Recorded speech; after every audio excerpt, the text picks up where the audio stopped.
আজকে খুব সকাল সকাল ঘুম থেকে উঠতে হবে, কারণ মা বাড়িতে নেই। মা বলেছে উঠে ফ্রেশ হয়ে খাবার টাবার খেয়ে ফ্যাক্টরিটা দেখে আসতে, ফ্যাক্টরির কি অবস্থা।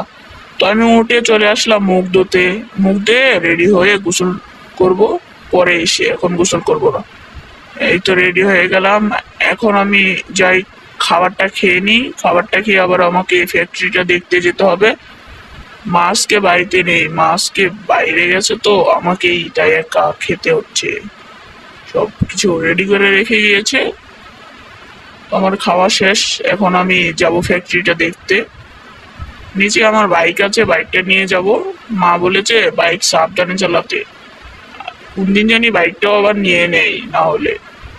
আমি এখন বাইকটা নিয়ে ফ্যাক্টরিতে যাব। দেখবো ফ্যাক্টরিতে মানে কি অবস্থা হচ্ছে।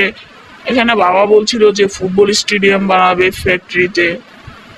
তো আমি বাবাকে বললাম থাক বাবা, এখন বানানোর কি দরকার, পরেই বানাবে না। বাবা বললো আচ্ছা দেখ, তুই আগে যে দেখে আয় ফ্যাক্টরির কি অবস্থা। এখন বাবা মা দুজনই একটু বাইরে গেছে কাজের জন্য। আমি একা আছি, মা বলে গিয়েছে, তো দেখতে তো হয় না। এখন আমি ফ্যাক্টরিটা দেখতে যাচ্ছি। তো এই ভিডিওটা কিন্তু আপনারা সম্পূর্ণ ফুল ভিডিওটা কিন্তু এখানে পাবেন না।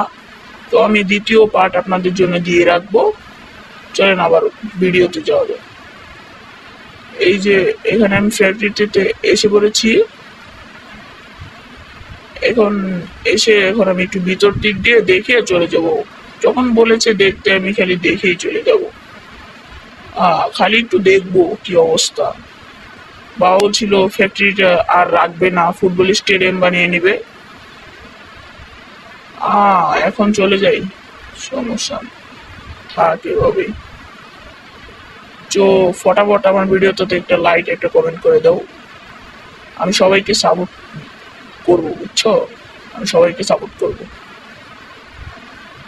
এখন আমি এখান থেকে বাইকটা নিয়ে বের হয়ে পড়লাম। এখন আমি সোজা বাড়িতে যাব। বাড়িতে যেয়ে আগে আমি ফ্রেশ ফ্রেশ হতে হবে, আমাকে গোসল করতে হবে। গোসল করে আসিনি, গোসল করবো, যে গোসল করে খেয়ে ঘুমাবো। যাই, এটার পার্টটা কিন্তু আমি বলেই দিয়েছি যে এখানে পাবে না। এর পার্টটা দ্বিতীয় পার্টে পাবে।